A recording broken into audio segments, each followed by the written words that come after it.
bluish-purple production.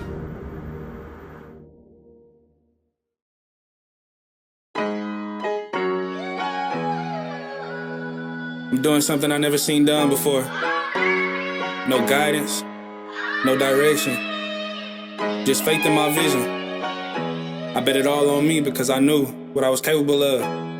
And I'm just here to show you it's possible. Maxwell Anderson. Standing on something, living behind my purpose. Chasing success, not accepting defeat. I want it all and I'm here for it. Certain people got it, and a select few make it. But me, I do it. Prime example.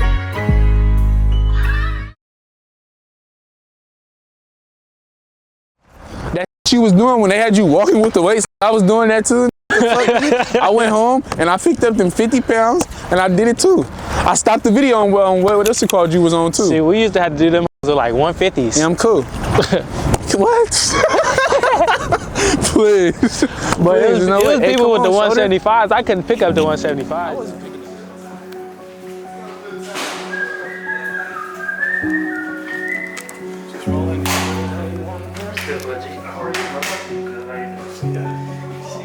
We knew Max was going to be a special player, super athletic, football IQ, super high. You know, we would think he wasn't even in position to make a play, and you know, next thing you know, he's closing ground so quickly. He was a very quiet person, not a big rah-rah guy. There's a mystique about them, you know, and there's an aura about them. It's like, what is this guy all about? What's this guy all about?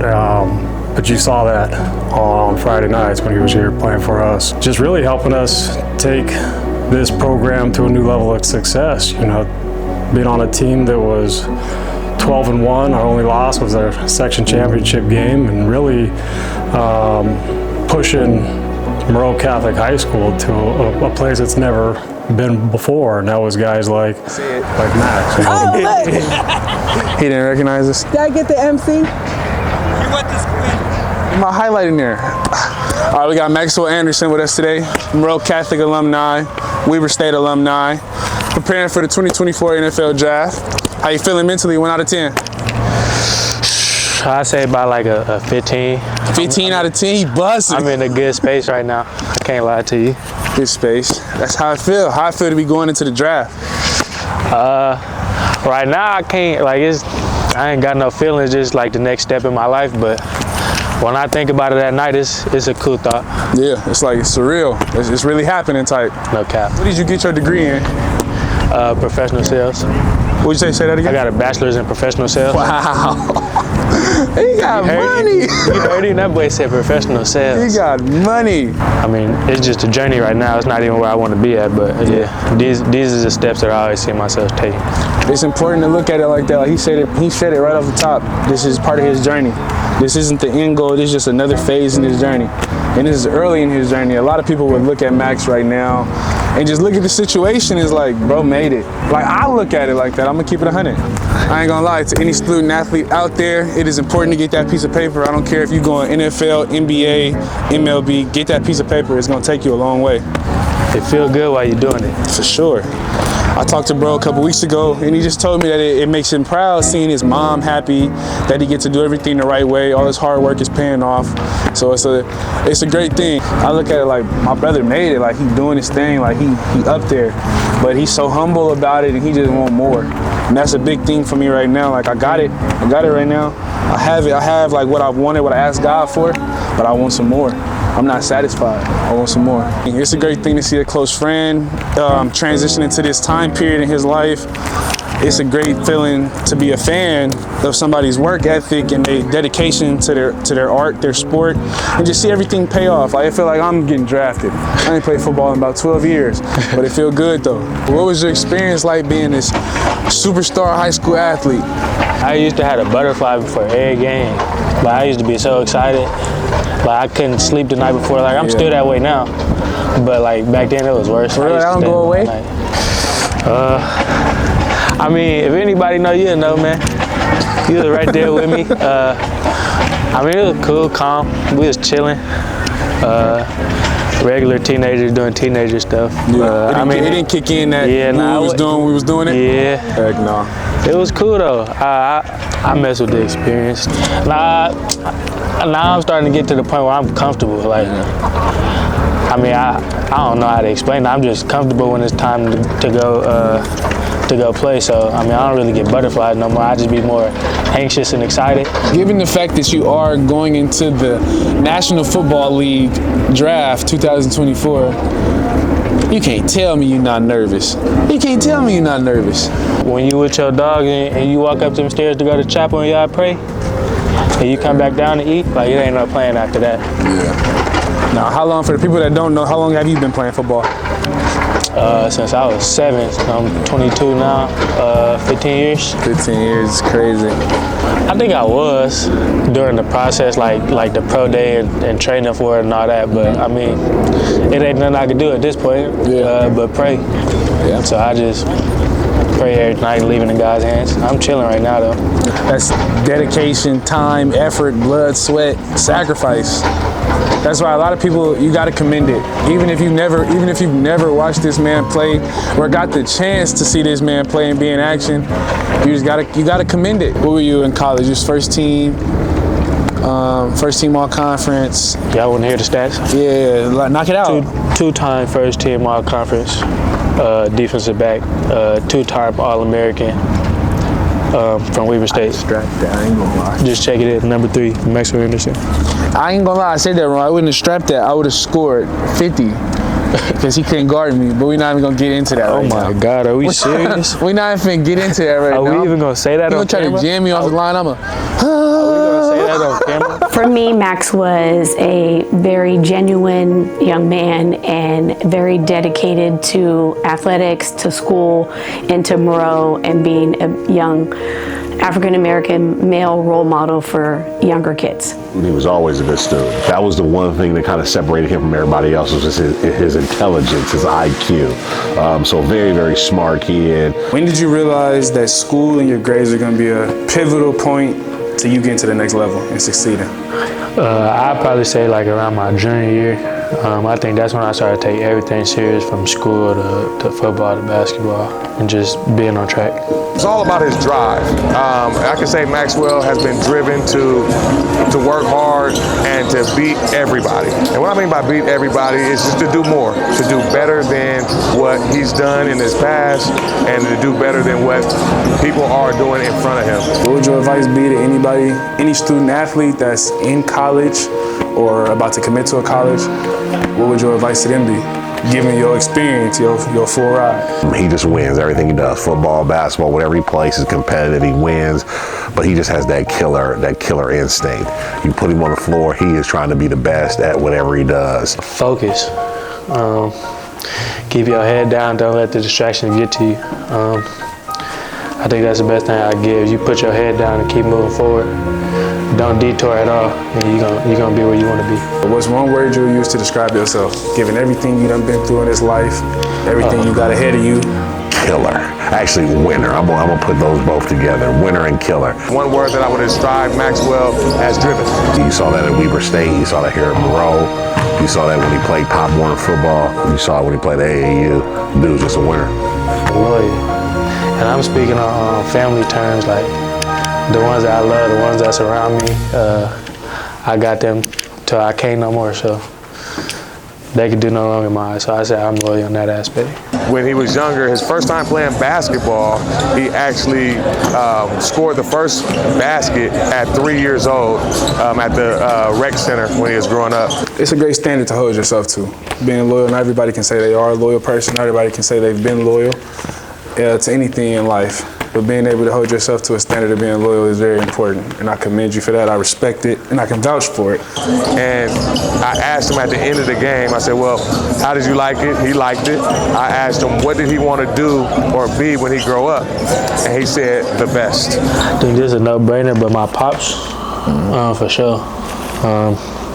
Just watching him do everything around the house, just keep a family together, keep a roof over our head, just do everything a man's supposed to do. and just the lessons he taught me throughout my whole life. So for sure. Nah, facts. Shout out Unc for sure. I remember tournament rides, riding, and he's just giving game the whole way. Right. Whether it was females, hoop, getting ready for showcases, just 100% all the way through. How did you manage to stay focused for 4 years? 4 straight years, 5 years dang near, I think. But I think I was born with this dream, honestly, to take care of my whole family. So I know, like, it don't stop after college. I know where I got to get to. I know what it took, if I could say that. I know everything I needed to do. And I was messing up a little bit, like, in the beginning. But, I mean, I just couldn't no more. It was time to grow up and handle business. So. No, facts. That leads into my next question.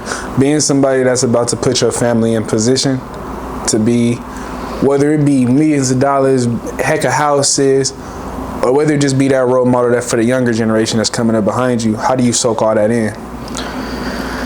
I think I just be me at all times. I mean, my family know me, my village know me, and the only way I can do that is just never switch up on them. So I just stay authentic and be with the ones who was with me my whole life. Okay. No, I respect it. Yeah, that's 100. I ain't gonna lie, this ain't fabricated, this ain't nothing, this is real answers. So with that being said, you saying that you sticking to what you know, so is it easy to adapt to your, I ain't gonna say too much change, but your new life, like, you know, life, it's evolving. It's not changing, but life is evolving. I think I could put on the mask if I need to. But usually, like I just said, I'm me.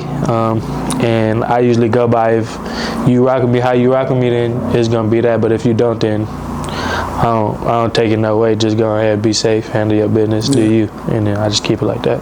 Type vibe, keep it legit. All right, let me ask you this: what were your options coming out of high school? To go college, yeah. What was your top 2, or what did they almost come close to? I didn't have no top 2, bro. For real? It was just Weber the whole way? Bro, Weber. That's crazy. So I committed early my senior year, so it was an early signing day and a late signing day, which probably been during basketball season. But I committed on the early signing day just because my head coach, or the head coach at Weber at the time, came down. You feel me? Met my granny, met my whole family, so. Didn't he come to one of the hoop games? Mm-hmm. Yeah. Sitting in the stands. I just felt like it was authentic to go there. I mean, it wasn't too many people coming down here to just chop it up and kick it with my family. So, and everybody else wanted me to wait till the second signing day, probably bigger schools and all that. But I mean, Weber was just off 2 Big Sky championships. So I was like, I want to go get one of those. I'm a winner at the end of the day, so. Now, I remember, I think it was your freshman season when you had a snow game or something. I remember seeing the highlights. We was checking. We couldn't watch the game, so we was watching on ESPN. We was watching the game cast, bro. I swear to God. Hey, that was probably, honestly, that was probably my most fun game my freshman year. That snow one? Bro, because that was our second playoff game, but the first playoff game, I ain't really play that much because it was like a speed option team, so they put linebackers at safety, and we just switched up the whole scheme. But that same, I don't understand nothing you're talking about. I know. I can see it when I'm saying it. But people out there gonna know. But the second game, where it was just a regular spread offense team that do every regular, I had fun. But they was telling me go out there with no sleeves on. I was like, hell nah. 30 degrees, 20 degrees. Nah, it was lower than that, bro. For real? What's the lowest you seen when you was in Utah? I seen like a 6, like a 12, like it degrees get cold. Total? It get cold. For sure. Total? Them the days you sit in your house with the heater on. For real? Bro, snow piling up, you gotta snow your way out. They ever cancel practice because of snow? Because y'all couldn't get there? Nah, we practice in the snow. Words to Jay Hill, we a cold-weather team. What's one word that you would use to describe Weber State? Your overall experience? I don't want to use fun, bro. That's too simple. Yeah. I think that whole process for me was necessary, and I think that's also why I chose to stay my last year at Weber too. Because I mean, everything I learned basically as like growing up was there. So I think it was a necessity for me to go through that to be in the position I am. Oh, that's real. You had one of the few opportunities that most don't share. You got to play with your brother in college. How was that experience? Just getting them there in the first place. Man, you know, everybody asks that question, and I say the same thing every time. like, how would you feel if you played with your brother? Yeah. Like it's just growing up like backyard football. Like you get to see your brother on the highest stage that y'all could be playing together and growing and making plays and be out there. When he make a play, you can celebrate from across the field. And when you make a play, you hear him behind you screaming and coming to jump on you. Like, that's your brother. Like, you really on the field with your brother. So it's like, I mean, it was a cool experience. Yeah, I wouldn't trade that for nothing. No, it was cool. I remember going to the UC Davis game and just seeing it's like a whole section of y'all family with the shirts, the jerseys on. I'm like, it's going down. Like, it's going down. That's what I said. I ain't got no family, but I got a village. Like, it's like a whole group of us. Tribe, and they travel deep. I ain't gonna lie. I think that helped me too, though. I got people really in my corner. So yeah, for sure. Probably the only people that really know my struggles is probably my parents. So I mean, I ain't no big on telling people what's going on with me anyway. So I just day by day just put my head down. Whatever I'm going through, put a smile on my face while I'm outside, and when I get back to my room, I can do whatever. So yeah, a lot of people, I've done that, and I've had episodes where people tell me that they do that. They handle their mental health as far as just staying to themselves and allowing themselves to regroup and gain their energy back. So that's like one of your coping mechanisms, or that's how you get back right. Sometimes you don't need to talk. They be like, talk to somebody. You don't need to talk to somebody. You just need to stick to what you know for a minute and shake back. For sure. No, that's hard. I ain't gonna lie. A lot of us do that. A lot of people that are watching this, a lot of people that will see this in the future, you're gonna find yourself doing that at times. Sometimes you may speak to somebody and get your problems off your chest. Other times you might just sit in the dark and lay down or sit in the bathroom real quick to get your energy back. But my last question, one of the most important questions, where do you see yourself in 5 years from now? I see myself still grinding, still working, wherever that may be at, state-wise, but still on the football field and still making a name for myself and for my family. Yeah, for sure. That's hard. Hey, there you have it. Primexample TV. I got my dog Max with me. I ain't gonna lie. It's a sleeper. He is a sleeper. He get busy. His program is 100% authentic. I love him to death. I wish him the best. And I hope that a lot of people that watch this episode can gain some knowledge from this episode. Prime example.